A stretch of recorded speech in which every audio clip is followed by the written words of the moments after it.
You are listening to the REI Mastermind Podcast. Join JD as he chats with industry-leading real estate experts and professionals.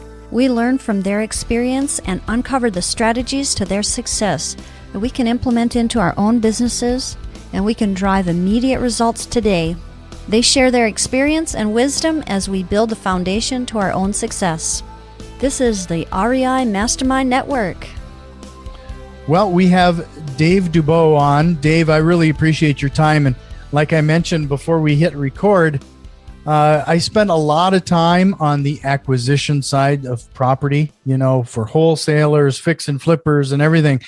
Nice. But, and I've mentioned this a few times on the show, that we have to build our buyers list as much as we do anything else. And when we build our buyers list, or when we're doing the acquisition, I should say, we also have to find that investment capital to get it done.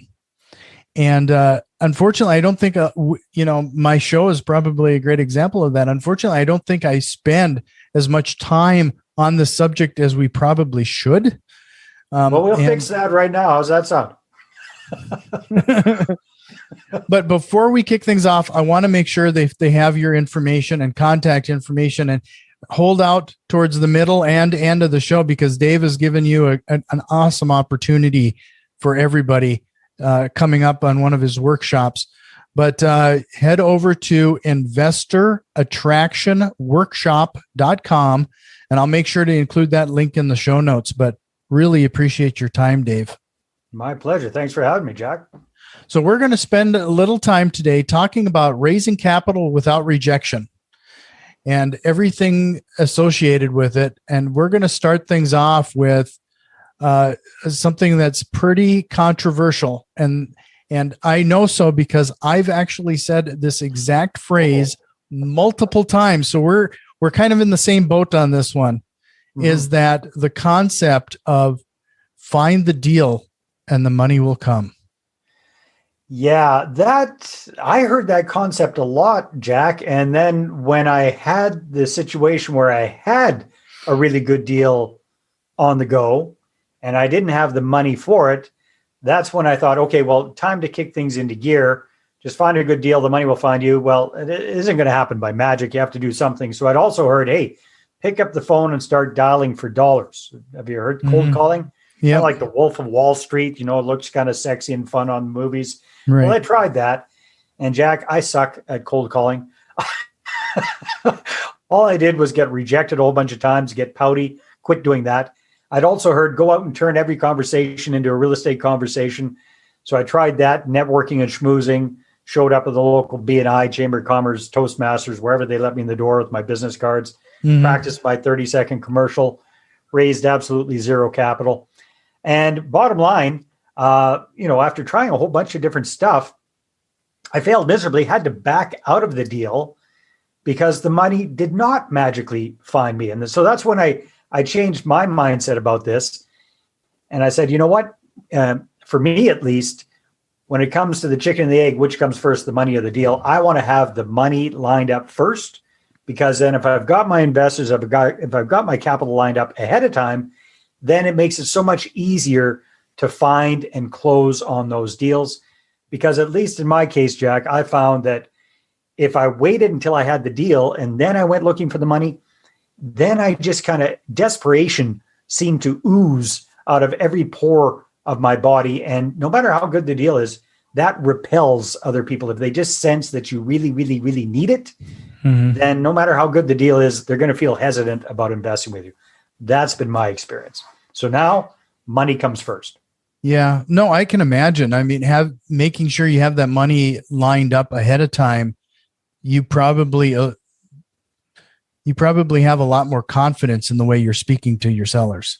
It gives you the mojo, that's for sure. So that's become my whole philosophy. I had to learn that the hard way years ago. 11 or 12 years ago. And then what I did instead is I said, okay, well, I don't like the idea of doing the old-fashioned dial for dollars, network schmoozing, spamming people about my deals. Why don't I apply proven marketing strategies, which I'm pretty good at, to this whole raising capital thing? And instead of chasing investors, what if we could figure out a way to get investors coming to us, and ideally have them coming to us already kind of pre-educated about what we're up to, pre-motivated to a certain extent, perhaps even pre-qualified and predisposed to investing, and then get them to put up their hand, request more information, book a meeting, whatever that looks like. And then that conversation is a complete 180 from us chasing after them. Does that make sense, Jack? Yeah, that makes a lot of sense. So let's say people are looking to do exactly what you're suggesting. Where would they start? Well, here's my philosophy. We need to start with the low-hanging financial fruit, right? Let's go after the easy, fast money first. And in my experience, and that of at this point, thousands of students and clients across the world, that tends to be within what we call your sphere of influence, people you already have a pre-existing relationship with. Who are those people? Friends, family members, co-workers, business associates, people you know from church or civic organizations, sporting groups. You know them, they know you. You've already got that pre-existing relationship. Because if we think about it, if you're logical, in order for somebody to invest $50, $75, or $100,000 with you, chances are they're going to need to know you, like you, and trust you with their money. Would you agree? Oh, yeah. So a big mistake a lot of people make when they first start raising capital is they try to raise money from everybody and anybody, strangers. And that's, first of all, that's illogical because they don't know you, they don't like you, they sure as heck do not trust you with their money. And second of all, it's illegal. Because you're definitely, if you do it wrong, you're crossing the line with the Securities and Exchange Commission in the States. Up here in Canada, each province has its own version of that. And basically, they all say the same thing. You and I are not allowed to raise money from the general public unless we have an offering memorandum or a certain corporate structure, or we are set up with a license like a stockbroker, financial planner, mortgage broker, those kind of people. If you don't have that stuff, then you're actually breaking the law if you're raising capital from the general public. Does that make sense, Jack? Yeah, that does. Yeah. So, you mentioned, the know, like, and trust. That's a pretty standard marketing principle. Yeah. How have you found, how are you building that list? And I've talked multiple times on this show that, as far as I'm concerned, when you are building your buyers list or trying to find those investors, that you probably should be spending as much time cultivating that list as you are trying to find a property.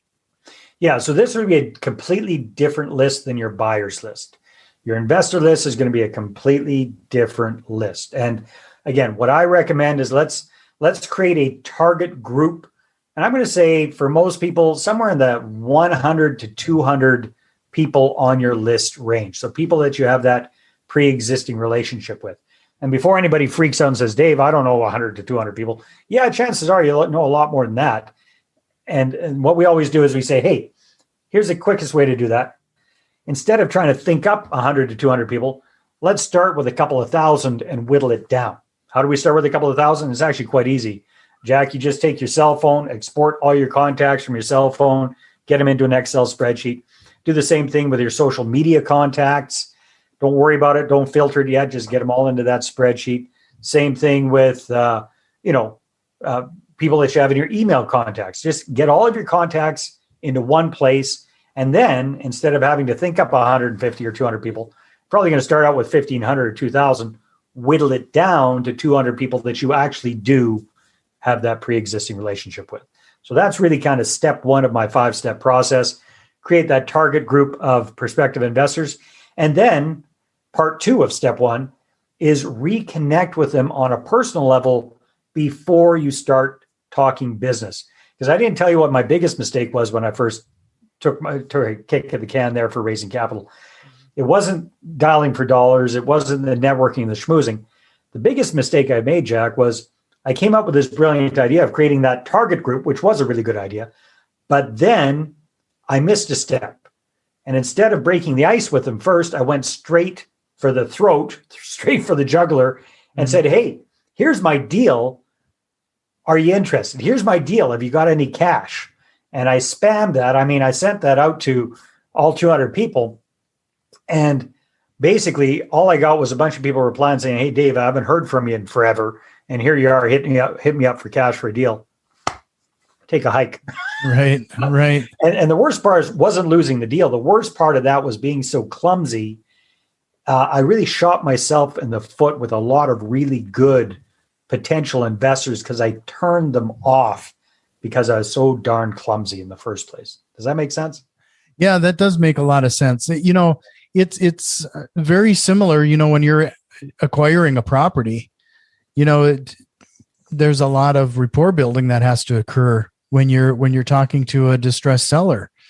You got to get to know them, understand them, and solve their problem. In a way, you're doing that. But yeah, I can see how it would be a pretty quick turn off for somebody if you're got your hand out that early in rekindling. 2020 hindsight, it's I can see what a bonehead move it was. So what do we do instead? So what we do instead, Jack, at least what I recommend and works really well, is just a simple 3-step email sequence, email campaign that goes out to those couple hundred people, where the first couple of emails are all about breaking the ice, reconnecting with people, letting them know what you're up to, encouraging them to reply back to you, and having a little bit of back and forth without any sneaky ulterior motives, without any NLP, sneak in some real estate stuff in there. Just have a genuine reconnection.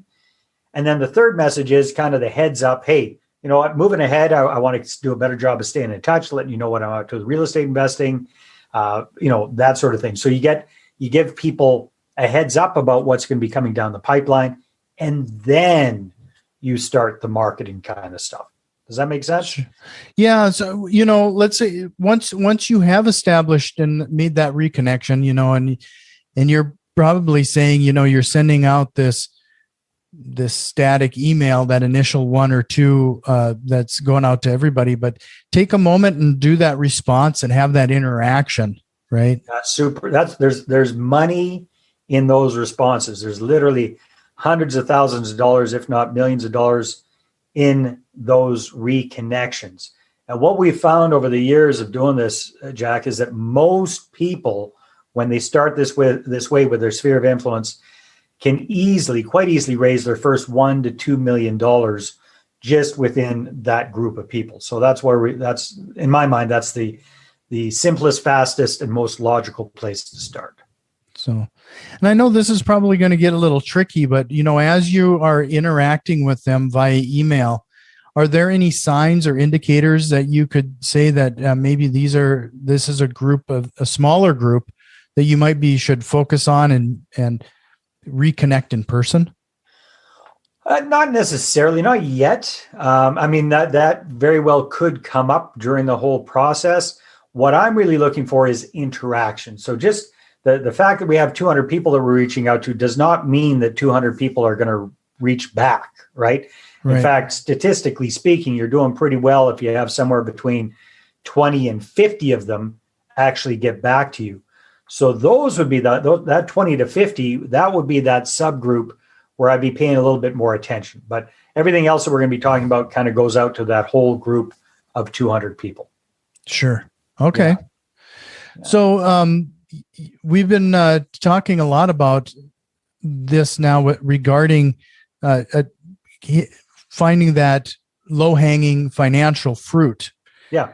When you break the subject of investing for the first time, how does that typically look? Well, it's usually in that transition message, that third message of the warm-up campaign. I let them know, hey, I plan on doing a better job, staying in touch, letting you know what I'm up to with real estate investing. I'm really excited about it. I'm doing really well with it, blah, blah, blah. So I give them the heads up that we're going to be keeping in touch and we're going to be talking about real estate investing.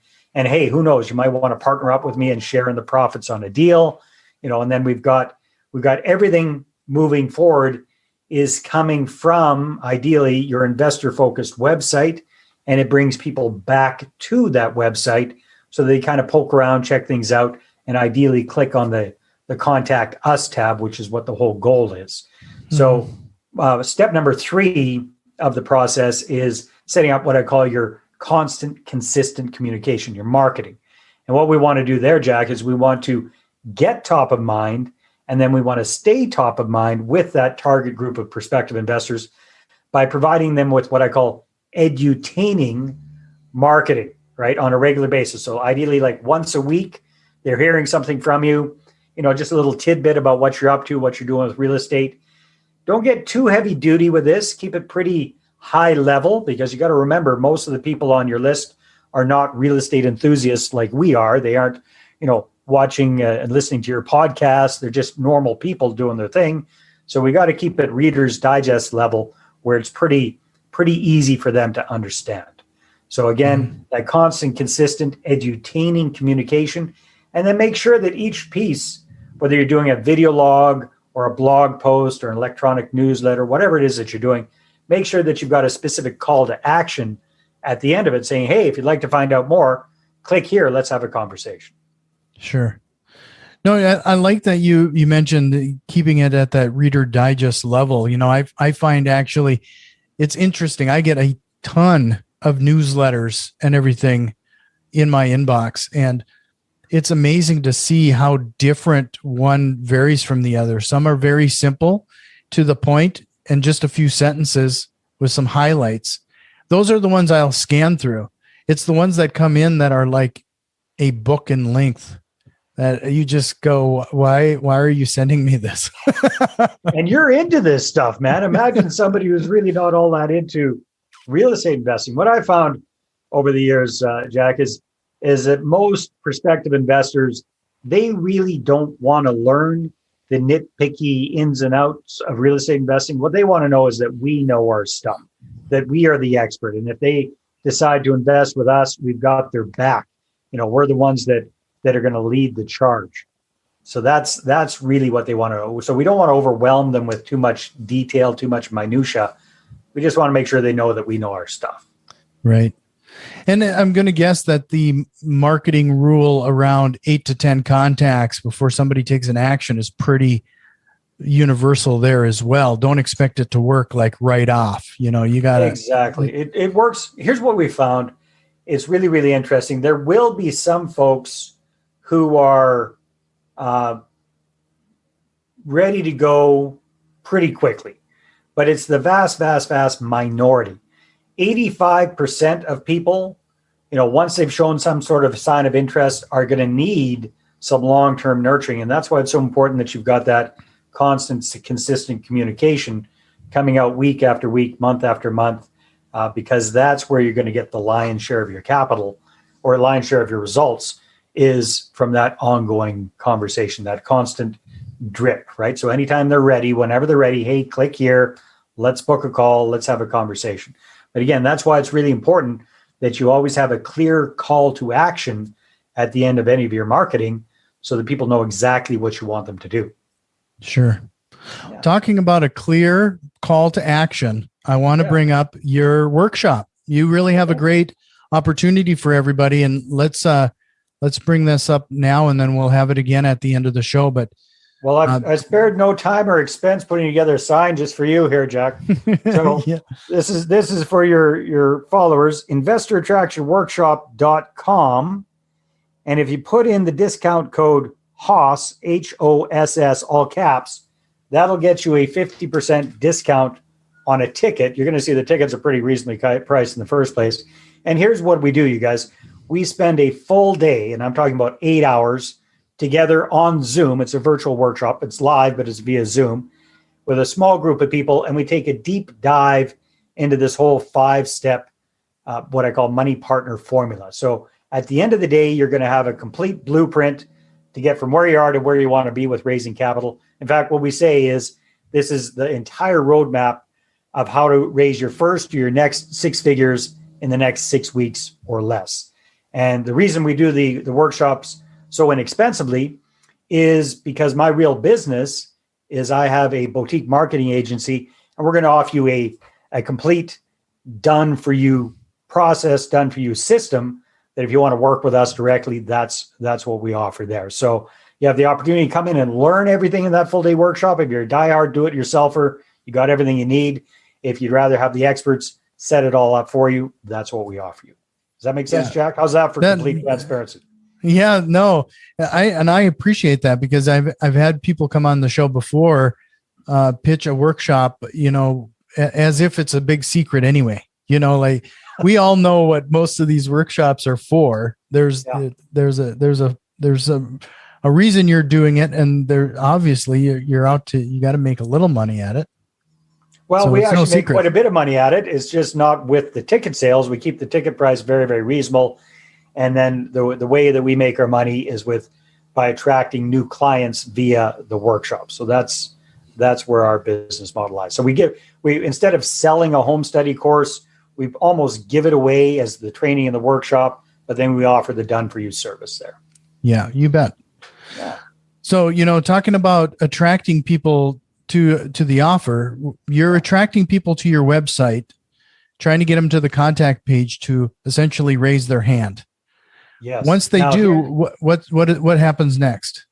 Yeah. So again, my philosophy about that, Jack, you were talking a few minutes ago about the fact that you get all these newsletters all the time.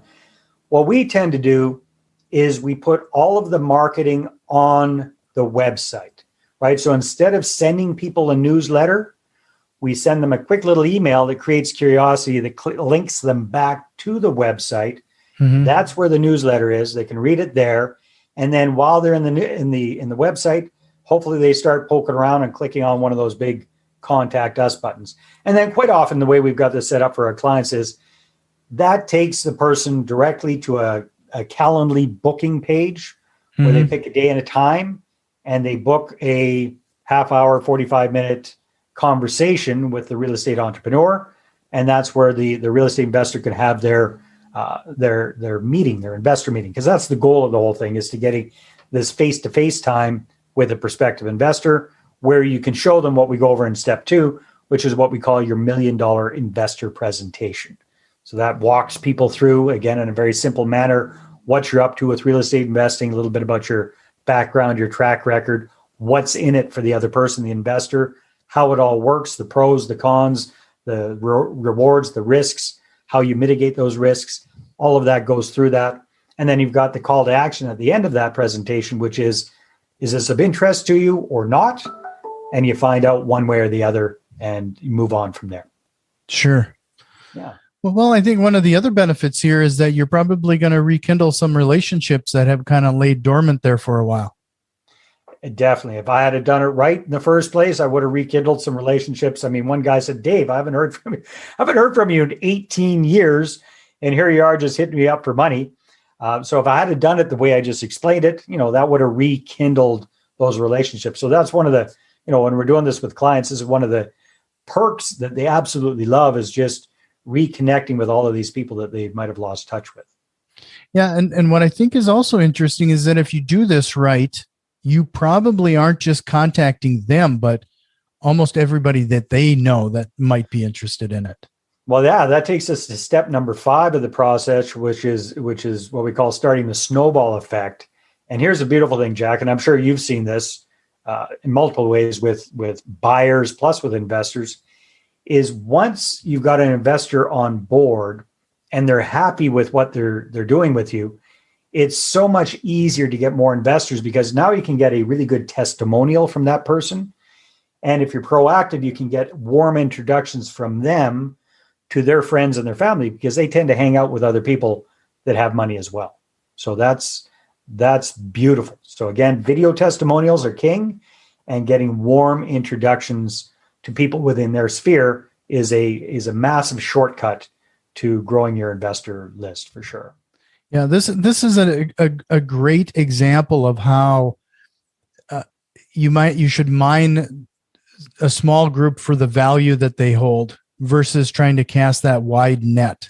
Everybody feels that they have to cast the widest net possible in hopes that they can find somebody. But you're really focusing on mining what's in front of you.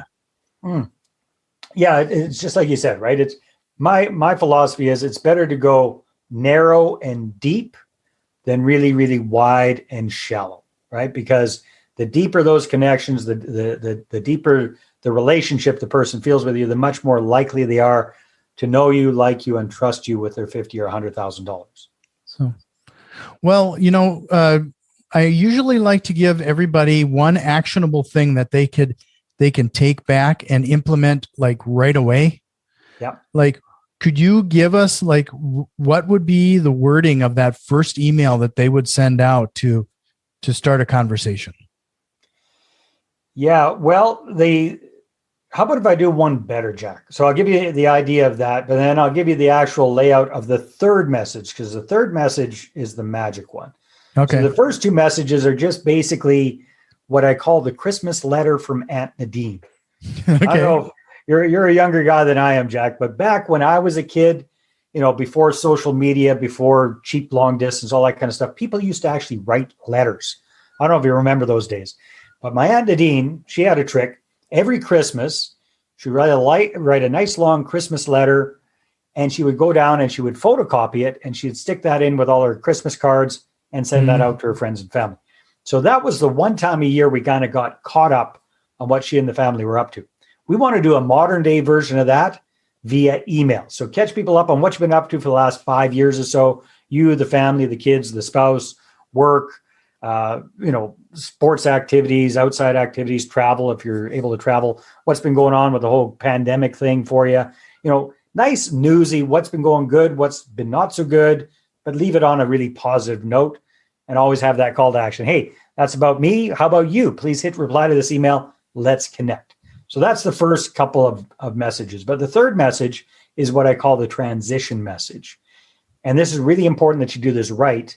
So I'll give you guys an example of how I would do this if I were doing a transition message. It would go something like this. Hey, it's Dave. It's been really good reconnecting with you over the last week or so. And I just want to let you know that moving ahead, I plan on doing a much better job of staying in touch and letting you know what I'm up to with real estate investing. Real estate's something I'm very passionate about. I've been doing really well with it. And in fact, I think real estate is the absolute best way for everyday folks like you and like myself to make an above average return on our money backed by a solid tangible asset. And that's a real piece of property. And hey, who knows? Maybe sometime in the future, you might even want to partner with me and share in the profits on a deal. But you know what? If you're really not into real estate investing, that's okay too. You can always click unsubscribe at the bottom of any of my emails and you'll be taken off my list immediately. My feelings will be hurt for a little while, but eventually I'll get over it.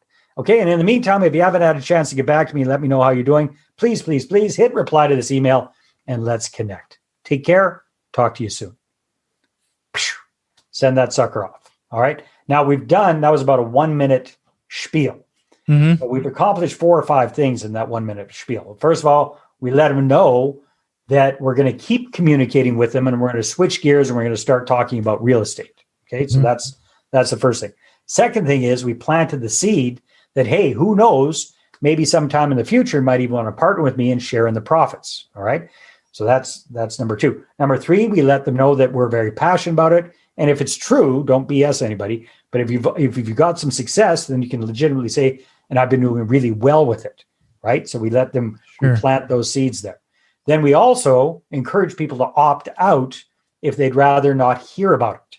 Okay. Now, here's a surprising thing, Jack. We've done this hundreds of times with hundreds of private clients. What's your best guess on if you got 200 people in your list and you tell them to opt out if they'd rather not hear about it? How many people do you think are going to opt out? Oh, it'd be pretty low. I'd say less than 10%. You're absolutely right. Typically, we're getting somewhere in a range of 3 or 4 or 5 people, not even percent.